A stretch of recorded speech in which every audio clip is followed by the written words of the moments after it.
tanda dan gejala akut mengalami mental illness itu akan yang dia keluhkan atau yang pertama adalah gangguan tidur. Ketika tidur juga tidurnya itu tidak nyenyak, tidurnya tidak dalam sehingga dia gelisah, sedikit-sedikit bangun, sebentar-sebentar bangun. Itulah gangguan tidur yang menjadi tanda dan gejala awal bahwa kita sebetulnya kondisi mental kita itu tidak sedang baik-baik saja. Jadi mudah stres, saya kemudian juga mudah cemas, saya menjadi merasakan mental yang kurang stabil dan menghikmati bahwa tidur menjadi penyembuh bagi saya.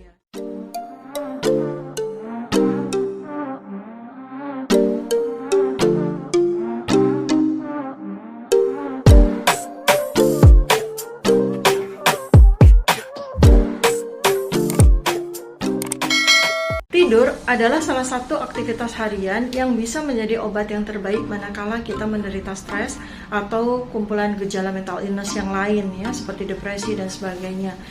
Rata-rata orang yang menderita tanda dan gejala akut mengalami mental illness itu akan yang dia keluhkan atau yang pertama adalah gangguan tidur. Dia susah tidur atau dia susah untuk mengawali tidur. Ketika tidur juga tidurnya itu tidak nyenyak, tidurnya tidak dalam sehingga dia gelisah, sedikit-sedikit bangun, sebentar-sebentar bangun.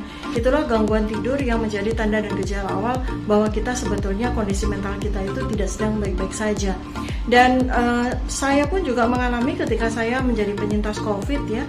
Pertama yang setelah saya sembuh dari COVID itu yang terganggu adalah pola tidur saya. Jadi pola tidur saya tidak seperti dulu, pola tidur yang cenderung teratur. Saya bangun jam berapa dan saya tidur jam berapa dan bangun jam berapa. Saya kehilangan pola itu dan susah sekali untuk mengembalikan pola itu sampai berbulan-bulan lamanya. Nah, oleh karena itu maka saya menjadi mudah stres, saya kemudian juga mudah cemas, saya menjadi merasakan mental yang kurang stabil dan hal yang menjadi PR besar bagi saya dan harus segera saya lakukan adalah saya berusaha dengan keras untuk memperbaiki pola tidur saya seperti semula. Cara saya pertama adalah saya harus menghikmati bahwa tidur menjadi penyembuh bagi saya, sehingga saya harus menghormati waktu tidur saya dengan cara mengkondisikan sedemikian rupa sehingga saya bisa tidur dengan nyenyak. Walaupun mungkin di awal-awal tidak terjadi, tetapi saya melakukannya. Pertama adalah ritual sebelum tidur. Misalnya saya memastikan bahwa kondisi badan saya sudah bersih, kalau perlu mandi lagi kalau badan tidak nyaman, kemudian berganti dengan baju yang memang kita khususkan untuk tidur, menggunakan piyama atau baju tidur yang lain, dan dalam keadaan yang bersih juga, jangan yang berhari-hari udah kita pakai ya. Kemudian kita juga mengkondisikan tempat tidur kita juga bersih, jangan ada benda-benda berserakan di atas tempat tidur. Kita pastikan juga spray, bantal, guling, selimut yang kita pakai itu juga dalam keadaan yang bersih, jangan sampai kita menggunakan yang kotor. Kemudian kita juga jaga kondisi kamar kita juga dalam keadaan yang rapi. Kemudian udara juga mengalir. Kalau misalnya Anda tidak pakai AC, pastikan tempat tidur atau kamar tidur Anda itu juga dalam keadaan aliran udara yang segar itu bisa Anda dapatkan. Kemudian berikutnya adalah pengkondisian tentang aspek cahaya. Jadi kondisi tidur yang baik adalah ketika kita di kamar tidur kita itu kondisinya minim cahaya. Ya, tidak gelap sama sekali ya, tidak gelap gulita, tetapi ada cahaya tetapi sedikit saja dan tidak langsung ke mata kita. Jadi kita kondisikan, kita mungkin menggunakan lampu tidur yang kecil sejawatnya dan kita taruh di tempat di mana mata kita tidak bisa mengaksesnya.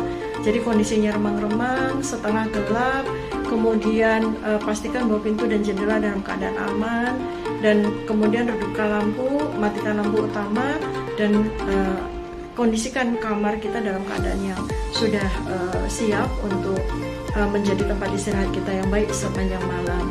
Kemudian jauhkan dari handphone ya, kita berpuasa handphone lah selama kita tidur, karena gelombang yang dihasilkan oleh handphone itu juga akan memengaruhi otak kita ya, karena otak kita juga bekerja berdasarkan gelombang. Jadi jauhkan sejauh mungkin, kemudian silentkan kalau memang kita tidak kita membutuhkan handphone kita masih berbunyi, mungkin kita takut ada emergency, panggilan emergency dan sebagainya, tidak ada masalah, tapi kecilkan volumenya, jangan maksimal. Jadi kita tidak kaget ketika suatu waktu pada tengah malam handphone kita berdering.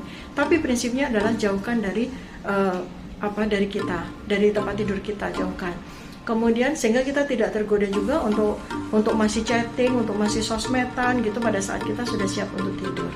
Berikutnya adalah pastikan bahwa Anda apalagi kalau Anda mengalami mental illness ya, Anda merasa serangan kecemasan, Anda merasa depresi, Anda merasa mudah sedih, Anda merasa anxiety ya, itu Anda stres gitu, maka Anda memerlukan waktu tidur yang lebih lama daripada orang normal.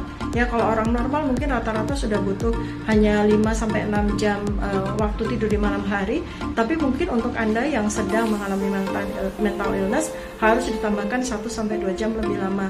Jadi tidur yang optimal bagi Anda adalah sekitar 6-8 jam. Dan mulailah tidur secepat mungkin, ba'da isya, mungkin Anda beraktivitas sedikit, menyelesaikan kerjaan-kerjaan sedikit, baru kemudian Anda kondisikan semuanya agar Anda bisa tidur dengan nyaman.